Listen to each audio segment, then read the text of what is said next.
네. 오늘 소개할 책은요, 빛나는 실수라는 책이에요. 여기 세계 넘버원 MBA 와튼 스쿨 비즈니스 시리즈라고 이렇게 위에 돼 있는데, 하버드, 그 다음에 카네기 멜론, 그리고 와튼 스쿨. 와튼 스쿨은 이제 펜실베니아 대학 안에 있는 그 경영대학원이죠. 이 세 학교가 미국에서 넘버 5 안에 드는 그 비즈니스 스쿨을 갖고 있죠. 그리고 미국 안에서 넘버 5라는 얘기는 전 세계에서 이제 적어도 넘버 10 안에 들어가는 매우 훌륭한 그 비즈니스 스쿨이라고 소개할 수가 있습니다. 이 비즈니스 스쿨들은 미국을 중심으로 또 전 세계 글로벌 기업들과 아주 긴밀하게 네트워크가 돼 있어요. 그래서 기업들이 필요로 하는 주제의 연구들, 그것은 뭐 마케팅이든 뭐 리더십이든 인간관계든 아니면 의사소통이든 아니면 뭐 투자 그 최적화 모델이든 뭐 여러 가지 이제 그 비즈니스 세계에 필요한 여러 가지 주제들을 이 학교들과 연결이 돼서 서로 그 정보를 주고받고 그리고 도움을 주고받고 대체로 그 기업들은 연구비나 아니면 어떤 출연금을 통해서 학교에 기여를 하고 그리고 이 학교에서 배출되는 우수한 사람들을 채용하는 방식으로 서로 상호 이제 도움을 주는 그런 관계를 갖고 있죠. 그래서 이 대학들이 자기 학교, 자기 과정에서 다루어지는 그 코스웍에서 그 오랫동안 사용되었던 그 검증된 내용들을 저자들이 각각 자기들이 그 회심의 일작들을 이제 프로젝트에 해서 이제 쓰게 됐고 그것들이 이제 시리즈로 출간이 됐습니다. 그래서 다행히도 한국에 와튼 스쿨 비즈니스 시리즈 그리고 카네기 멜론 그리고 하버드 비즈니스 스쿨 총서들이 하나씩 다 해서 다 이제 번역이 됐고 번역이 되어가고 있어요. 그래서 제가 빛나는 실수라는 이 책을 정하고 이제 여러분과 함께 이야기로 나누려고 하는데 이 책은 저한테 매우 의미 있는 책이에요. 왜냐하면 이 그 북스토리텔링 클럽을 시작하는데 그 매우 중요한 그 힘을 주는 아이디어를 주는 그런 책이죠. 그래서 제일 첫 번째 책을 이 책으로 정했고 이제 이 과정들에 대해서도 제가 충분히 이제 설명을 할 수 있을 것 같습니다. 이 슈메이커 박사가 저자인데 이 슈메이커 박사는 그 12년 동안 시카고 대학에서 가르치는 일을 했고 그 의사 결정 어떤 그 디시전에 관련된 어떤 게 가장 최고의 디시전인가 그리고 그 과정은 어떻게 진행되는가 이런 분야들을 연구하고 그 공부하고 가르치는 선생님인데 이 빛나는 실수, 빛나는 어떤 실패 이런 개념의 이제 책을 썼는데 여기에 대해서 제가 이제 소개를 하도록 하겠습니다. 자, 여기서 성공을 위한 숨은 조력자라고 소개를 해요. 우리는 너무 많은 성공의 이야기들을 들을 수가 있어요.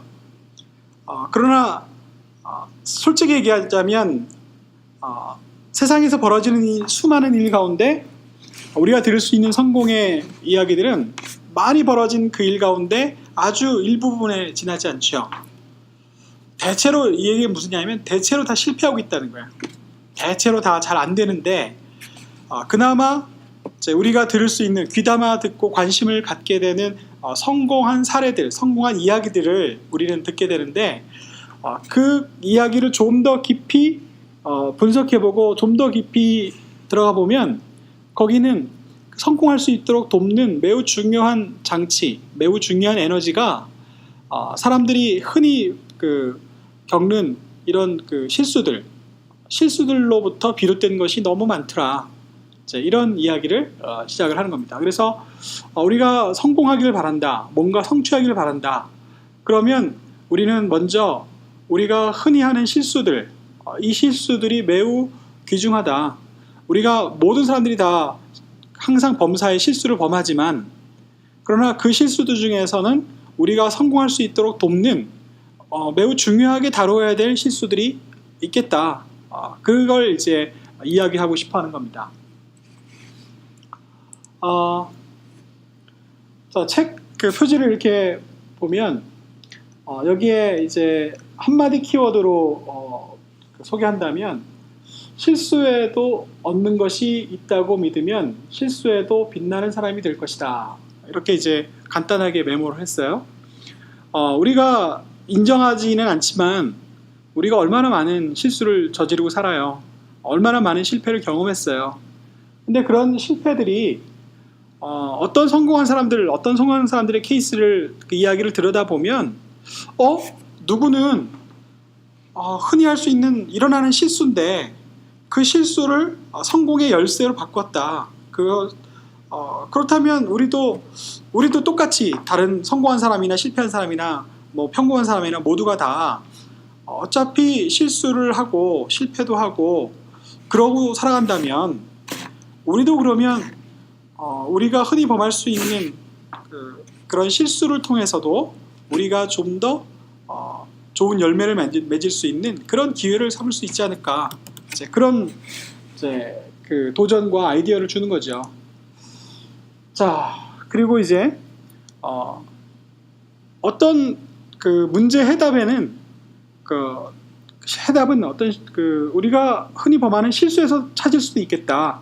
자, 그런 이야기를 전해주는데, 자, 여기서 두 가지 얘기를 해요. 하나는 비행기, 하나는 항생제 발견. 자, 그 라이트 형제가 자전거 가게를 했어요. 굉장히 잘했어요. 두 사람이 이 기계 만지는 것을 너무 좋아하고 또 잘하고 평판이 높아서 자전거 가게를 아주 참 잘했는데 이 두 형제한테는 어릴 때부터 꿈이 있었어. 왜 사람은 날 수가 없을까? 만약에 사람이 날려면 어떻게 해야 될까? 사람이 우리 생체로는 날 수가 없잖아요. 그러니까 자전거 같이 이렇게 기계의 도움을 얻으면 우리도 날아볼 수 있지 않을까? 라는 그런 생각을 했죠. 그리고 라이트 형제 외에도 수많은 사람들이 이것저것 가지고 도전을 했었어요. 심지어 이제 미켈란젤로도 날아볼 수 있을까 해서 행글라이더 같은 거 그런 거 이제 나무로 이제 만들어 봤죠. 뭐 그런 생각 누구나 다 할 수 있는데 그러면 라이트 형제에 있어서 다른 사람들이 볼 때 뭐가 그 사람들한테는 실수라고 말할 수 있었냐면 느닷없이 잘 나가던 자전거점을 때려치우고 비행기 만드는 일에 몰두를 하는 거야. 아니 왜 잘하고 사람들이 평판도 높고 자전거 가게 그거 참 잘하고 있는데 왜 굳이 자전거 가게를 때려치우고 비행기를 만든다고 날 수 있도록 하는 걸 만든다고 왜 그러고 있느냐 이렇게 얘기도 할 수 있겠죠. 야 너희들 그거 하고 싶으면 자전거 좀 계속 하면서 뭐 여가 시간 만들어서 그때 취미생활로 이렇게 하면 되지 않겠느냐 이렇게 생각할 수 있었을 텐데 이 사람들은 자전거점을 그만뒀어요. 접었어요. 그러면서 벌어놓은 걸 가지고 쓸 때까지 다 사라질 때까지 이 비행기 만드는 일에 전심전력으로 올인한 거죠. 다른 사람들이 보기에는 야 쟤네들 실수하는 건데 쟤네들 잘못하는 건데 뭐가 이렇게 딱 나타나진 않았으니까 결과가 눈에 보이지 않고 사람들이 아무리 생각해도 과연 기계의 도움으로 사람이 날까? 그건 불가능한데 쟤네들 왜 저러지? 이렇게 생각을 하고 그렇게 조언을 했다는 거예요. 그런데 놀랍게도 정말 자전거점을 때려치우고 몇 년 동안 비행기 만드는 일에 몰두했던 그 사람들이 비행에 성공한 거야. 그리고 그게 사람들 입소문 타서 신문 기사도 나고 일약 전 세계에서 유명한 사람이 된 거죠. 그래서 비행기의 창시자라는 라이트 형제라는 그 타이틀을 얻게 된 거예요. 그게 사람들이 말하는 야 너희들 그거 잘못하는 거야 라고 했던 자전거 포점을 때려치우지 않았더라면 그게 과연 가능했을까? 만약에 여가 시간에 취미로 하는 일이었으면 정말 비행기로 시험 비행을 해볼 수 있었을까? 불가능하다는 거죠. 다른 사람들은 실수라고 너 잘못하는 거라고 얘기했지만 그게 우리 인류의 역사를 바꿔놓는 매우 중요한 계기가 됐다는 거죠. 항생제 이야기도 그렇습니다. 페니실린을 발명할 때 그 페니실린을 발명한 이 친구가 성격이 너무 덜렁대는 거예요. 이 생물학자들은 항상 이 균을 배양하기 위해서 쓰는 비커 있잖아요. 비커를 항상 소독하고 깨끗이 청결히 관리를 해야 되는데 그걸 게을리한 거죠. 그걸 게을리하고 그걸 게을리했다는 얘기는 치명적인 실수를 한 것일 수도 있어요. 과학자로서의 기본이 안 된 것일 수 있죠.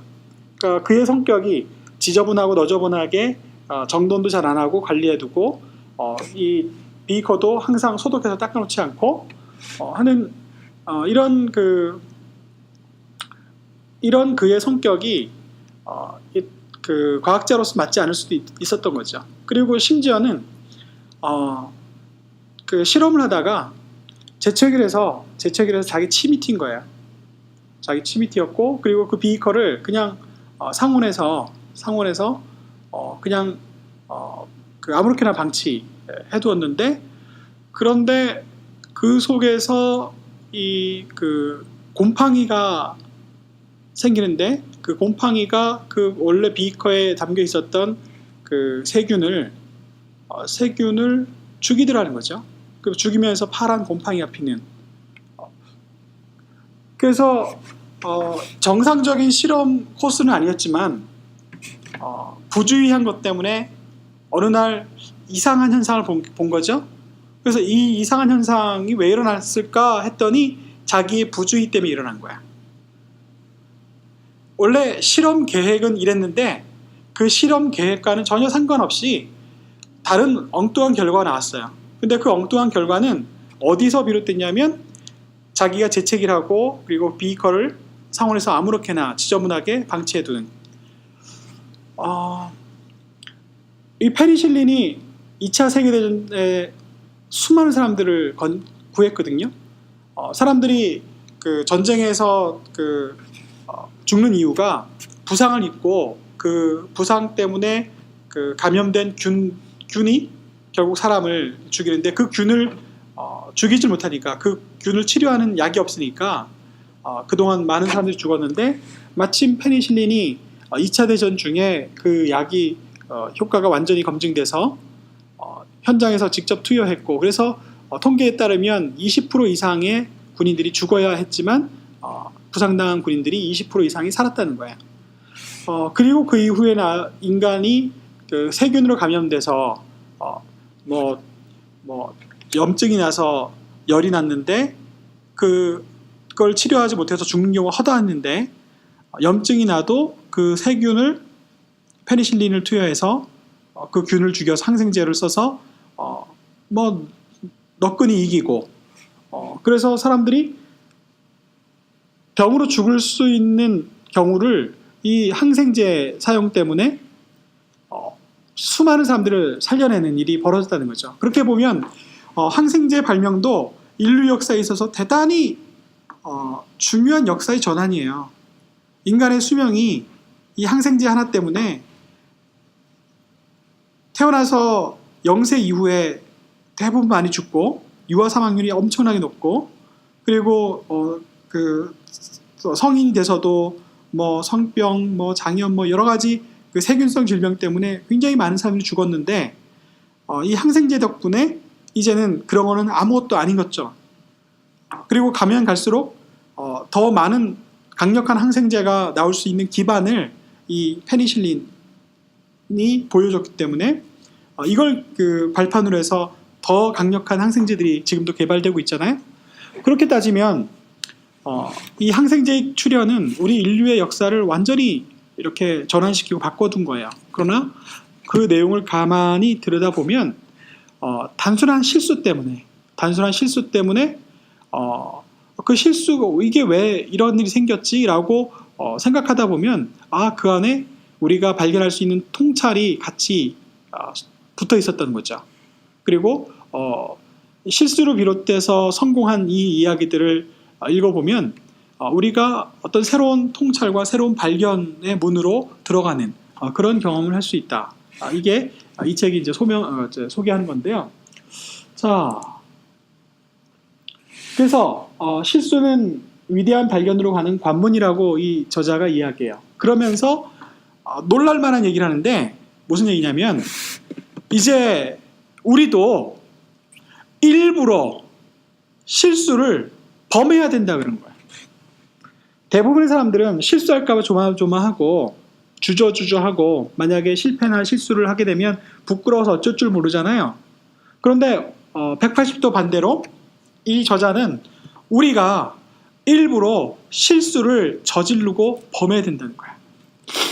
자, 이 이야기는 잘못 들으면 함정에 빠질 수 있어요. 그래서 그 함정에 빠지지 않도록 제가 이 이야기 본질로 인도해 줄 거예요. 다시 한번 강조하자면 이 저자는 인류의 역사에 기여한 수많은 스토리들을 들여다보면 인간의 단순한 실수에서 비롯된 것들, 잘못 판단했다고 사람들이 비난했던 일들로부터 시작된 일들이 너무 많았다. 그러니 우리가 뭔가 성공을 원한다면 그러면 더 적극적으로 의도적으로 실수를 해보자. 그러면 우리가 이제까지 갖지 못했던 새로운 놀라운 통찰을 가질 수가 있다. 그래서 단언컨대 실수는 위대한 발견으로 가는 관문이 될 수 있다. 라고 이렇게 실수를 전혀 다른 방향으로 설명을 이제 시작을 하죠. 자, 그래서 이제 사람들이 범하는 수많은 실수들이 있는데 빛나는 실수를 만들기 위해서 그 빛나는 실수라는 것은 여기 저자의 말대로라면 의도적으로 하는 실수예요. 실패를 감안하고 하는 실수. 그런 실수를 해서 우리의 삶을 빛내보자. 우리가 하는 일들을 빛내보자. 이렇게 그 소개를 합니다. 자, 여러 종류의 실수가 있는데 치명적인 실수도 있고 그리고 심각한 실수도 있고 사소한 실수도 있고 그리고 마지막으로 빛나는 실수라는 게 있는데 이 빛나는 실수는 다른 실수와 어떻게 차이가 있냐면 이렇게 다르답니다. 치명적인 실수는 그 카 액시던트, 이건 굉장히 치명적이잖아요. 자동차 사고는 아주 사소한 그 부주의 때문에 생길 수도 있고 그러나 그 결과는 아주 참혹하잖아요. 되돌이킬 수 없는 이런 사고를 유발하는 실수들은 치명적인 실수인데 이런 실수는 가급적이 하지 않으려고 노력해야죠. 이런 치명적인 실수에서 빛나는 실수를 찾으려고 한다면 그거는 이제 어리석은 거죠. 네. 그리고 마약에 손대는 거, 이거 치명적인 실수. 도박에 빠지는 거, 이것도 이제 이런 종류는 치명적인 실수다. 그래서 이런 실패를 하면서 자기가 성공할 거를 바란다는 거는 no, 안 된다. 이거는 애초에 이런 종류의 실수를 저지르면서 자기가 잘 되기를 바라면 그거는 넌센스. 나는 그걸 얘기하는 게 아니다. 그 다음에 이제 심각한 실수. 우리 살면서 이제 이혼을 당하고 파산을 당하잖아요. 이혼을 당하거나 파산을 당하면 성공 다음에 다시 일어서기가 힘들어요. 그러니까 물론 그 과정을 거쳐야 되죠. 또 좋은 결혼, 재혼을 한다는 거. 그 다음에 기회가 돼서 그 좋은 사업으로 그 좋은 비즈니스를 일으키는 거. 그러나 그거는 정말 하늘의 별 따기처럼 힘들다. 그래서 웬만하면 이런 그 심각한 실수는 저지르지 않는 것이 좋다. 그리고 이런 심각한 실수 상태에 있는 걸 가지고 빛나는 실수를 바꿔보겠다. 나 그거 얘기하려는 거 아니다. 이렇게 말하고 있어요. 그 다음에 이제 사소한 실수. 주차 위반 딱지나 비행기를 놓치는 거나 이런 우리 일상에서 늘 벌어지는 일이잖아요. 근데 이런 그 사소한 실수 가지고 우리가 이렇게 빛나는 실수로 만들어 볼 수 있겠나? 아니, 난 그런 거 얘기하는 거 아니다. 내가 얘기하는 거는 실험실에서 실험하는 것처럼 우리 일상에서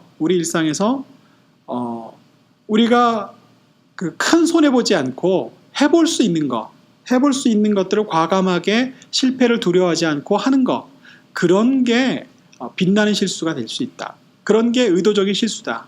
이렇게 이제 이야기를 합니다.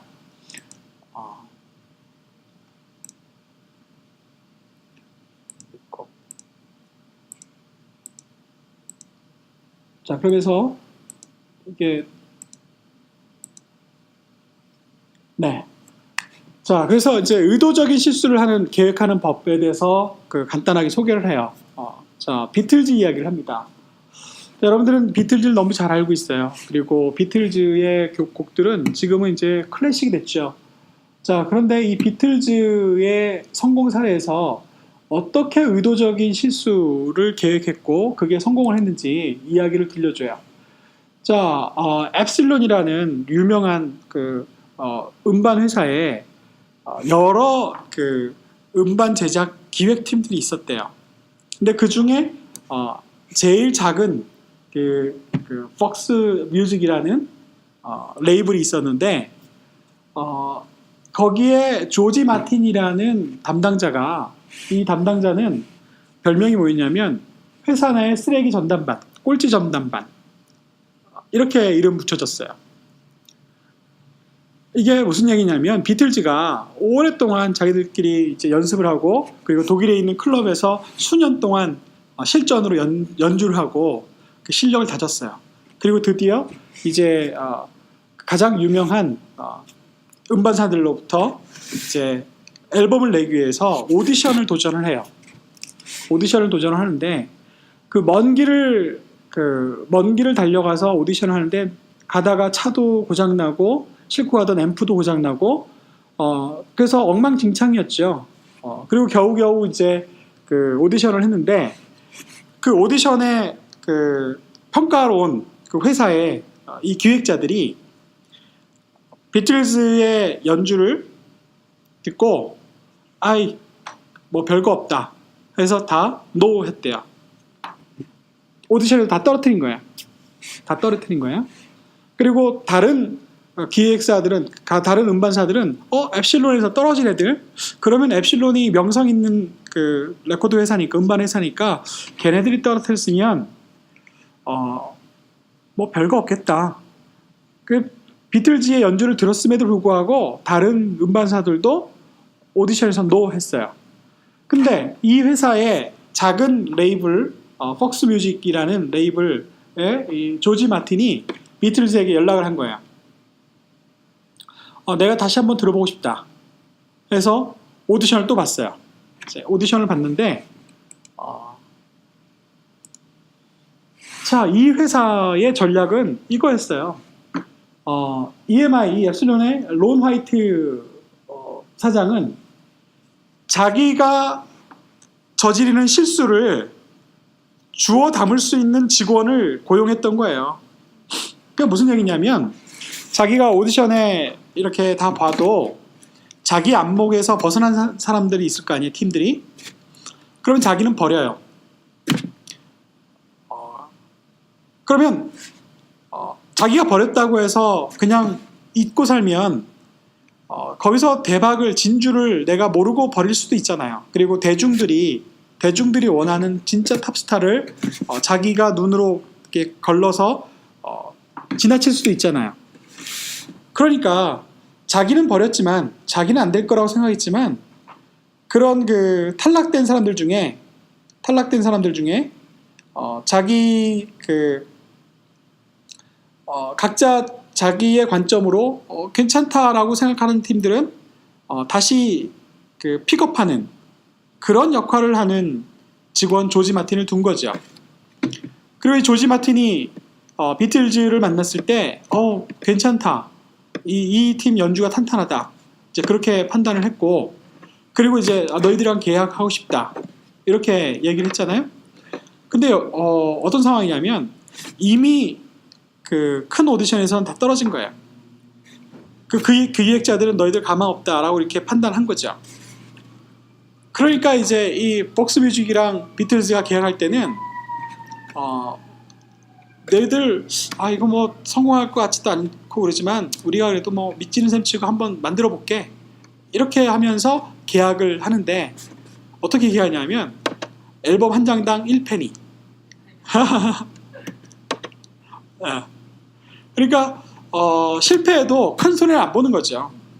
실패해도 그 큰 손해를 안 보고 만약에 성공하면 이 음반회사는 대박이 나는 거죠. 왜냐하면 아주 싸구려 값으로 이 팀을 사서 이제 대박을 낸 거니까요.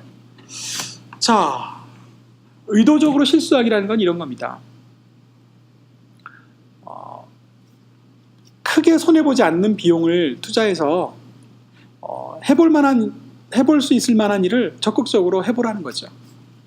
이 회사에서 실적이 가장 나쁜 꼴찌 전담반 이 팀에서 뭐 비틀즈랑 그 한 장당 1페니로 계약하는 거 그거 큰 손해 안 나잖아요. 그러나 실패할 수도 있으니까 그 실패를 두려워하지 말고 해보라는 거예요. 이 결과는 뒤바뀐 거죠. 어마어마하게 바뀐 거죠. 자, 이 비틀즈의 사례, EMI의 이 사례가 바로 의도적으로 실수한다는 게 뭔지 대표적으로 이야기를 해주는 겁니다.